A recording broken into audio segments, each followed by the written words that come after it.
You know, he's got organic stuff, but really it's just damn good work.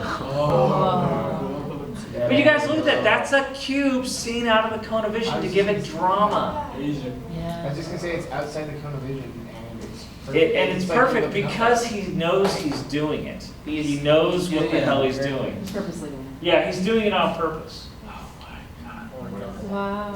Inside here. Yeah, it's a exactly. Guys, cubes, they're everywhere. Like everything that Yeah, you're in a box right now.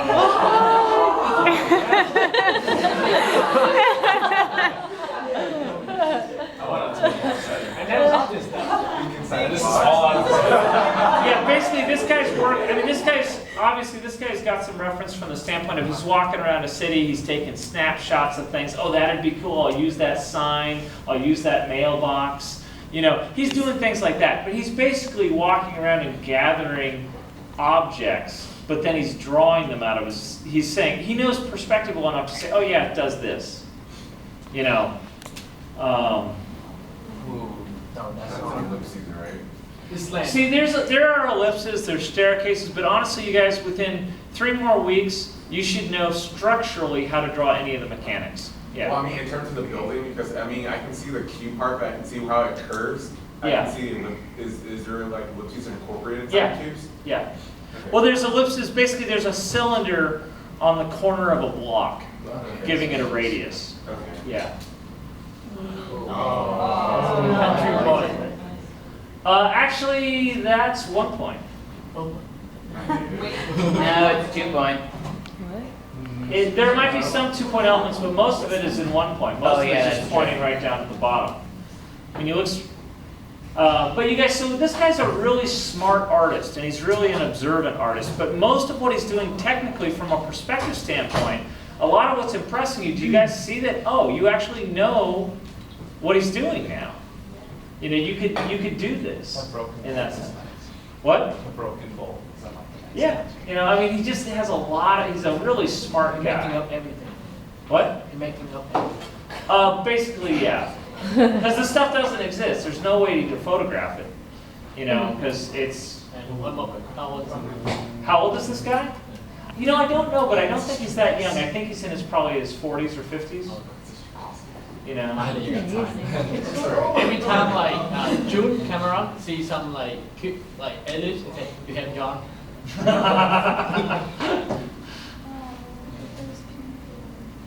You know, and you guys, but look, those people are Delilah in 1 point. Yeah. Yeah. You know, at an angle, they're all receding to a vanishing point down here. Okay. You guys, that's a 1 point perspective view, but it doesn't feel like it. Yeah. You know, because and this is what I'd have you notice. Look at how he's creating. What I want you guys to learn how to do with this assignment is I want you, when you learn how to do these things with these cubes, what you're learning how to do is you're learning how to create a convincing 3-dimensional space that follows a kind of visual logic. And then, once you can do that, it's your imagination, and that's the important part. This other stuff is just technical. Yeah. It's like amazing how much this stuff translates. Like, let's say the landing of the stairs. Mhm. I can see you like doing that side step across the Yeah, classroom. exactly. Exactly. It's the exact same thing. It's called snatching. You know, so yeah, he does know some stuff about cylinders and slopes that you guys don't know yet, but you'll know it in 3 weeks. You know, now to kind of prove to you guys, All of his work has that like rectangle around it. Is that- yeah. Well, it's a frame. We'll talk about that in a second. That's the film ratio that he was working with. Now, you guys, now to prove to you guys that you're going to be able to do this, here's student work from a year or 2 ago, from some of your current Shrunken Headman officers. Now, I want to mention one thing before I show this. So when I first did this, the first semester I decided to try and do something like this, I decided, well, I'm going to give them a project and try and make it like a film project. So I said, okay, we're doing Superman. We're doing a Superman movie set in 1950s Metropolis. We're going to draw Metropolis. So everyone had to design a building, We ended up with like 50 buildings or 90 buildings, whatever it was. They all exchanged them, and then they built the city using everyone's buildings, and they kind of built their own shot, you know. Now, that was cool. It was cool. The problem was, it actually kind of distracted a little bit. Well, it was a very cool project, and the results are great, and they're sexy to look at and all that stuff. The stuff we actually did last semester when I changed the assignment and I didn't make it about Metropolis, I just made it a cube city, and I took out the windows, took out the details, you know, made it less like what you just saw. It actually made them learn more, because we were able to make it tonal rather than just a line drawing, you know. So let me show you some. Now again, you guys, these are student examples, students who are coming from the exact same place as you, okay? Wow. Shoes.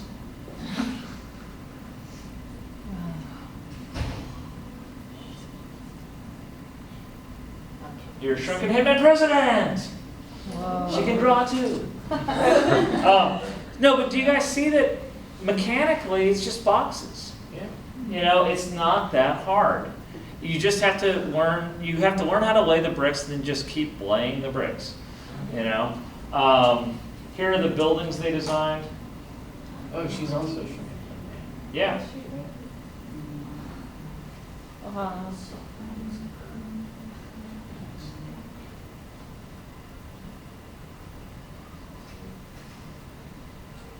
Okay, now, this next one I want you to pay very close attention to. Because this next one shows, remember Katie Hecke's one? This next one shows her thumbnails for that.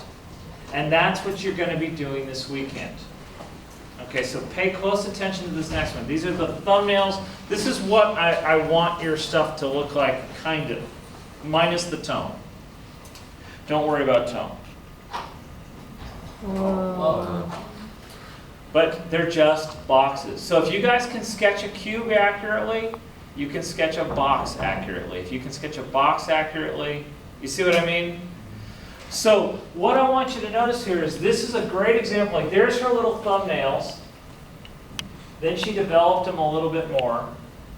Okay, that's what I'd like you guys, that's the process I'd like you guys to follow this weekend as well. Now, what I want you to try and do is basically play with cubes until you get some dramatic images, some dramatic uses of space. Get yourself into trouble a little bit.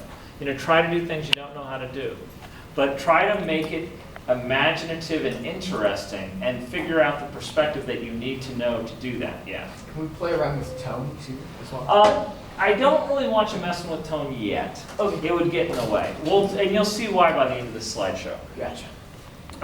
So anyway, so the great example of thumbnails. Okay, this is a good, nice example of a sketch turned into a tonal sketch, which you'll be doing at some point as well. But so when I say I want thumbnails and sketches, this is the clarity level I'm looking for. Yeah. I just wanted to know like what they used to color that in. In that one, I think she did it digitally because we were pressed for time, and that was the very first semester we did this. So I gave her permission because she was a good student and she knew what she was doing. I said, yeah, just go ahead and lay in the tone digitally, just get a tonal version. Now this is Hong-Li. Now most students only got to this point. You guys notice the grid in the sky? Yeah. Most people only got to this point, which is why I think the next version of this assignment is more educational, the one we did last semester. But Hong-Li was able to take this and make it a painting. What? And so she did this. Oh.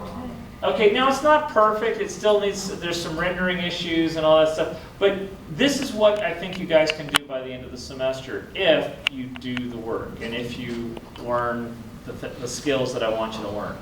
Now, do you see where, like looking at how these things are gradating, look at how these values are managed, do you see why the grayscale is important? Yeah.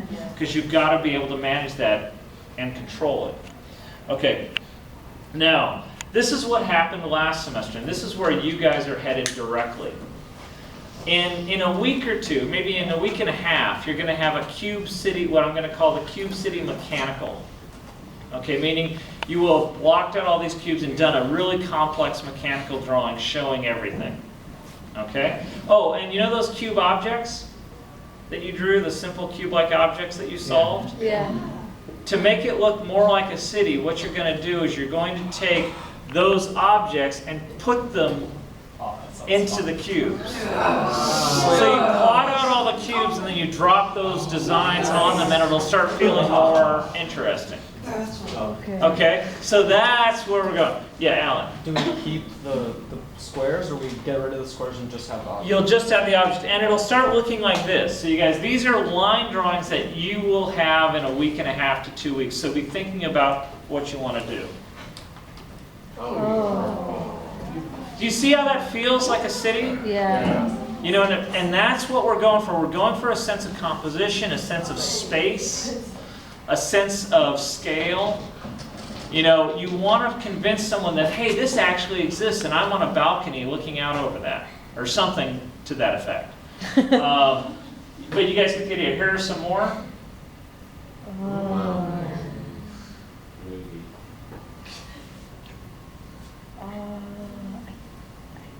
Dang. You didn't. But do you guys see how credible this is now, that you guys can actually do this? It just takes a little more time and a little more bricklaying. But it's not harder, it just takes more time. Okay. Is this making sense now? Yeah. Okay. Now, here's why we are not doing the Metropolis project. It'll give us more time. What? And what we're going to do is, while you guys are developing your mechanical line drawing, you are going to be doing some studies, some graphite studies. Things like a cube with with an imaginary light, an imaginary cube with an imaginary light on it, and learning how to sell that to us so it looks absolutely real, like you were looking right at it as you drew it. And then a sphere, and a cylinder, and then a cube with a pattern on it, and a cube with other, like a black cube versus a white cube. And understanding, okay, how do you create that illusion of a dark cube and a light cube both under a light, so that when we look at them and go, oh, that's a dark cube. You see what I mean? There are tricks and there's logic to it. Now, once you do that, you're basically gonna spend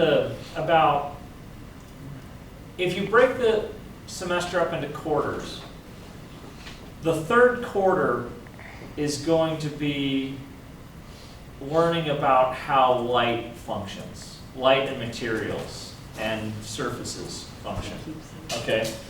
And what you're going to be doing is you're going to be, in the end, applying what you know about light and atmospheric effects to your cube city. So you get stuff like this. Oh. And again, the goal is to create a sense of believable space. And some of these are a little rough, some of them aren't great scans, but this is what people were doing last semester. And I think there's too much contrast. And all of this, by the way, all of this was out of their heads. There was no physical reality to draw from. They had to understand the geometry of the shadows, how the tone worked, how shadows fall from one object onto another. Asher really liked this stuff. He drew like an accountant. Yeah.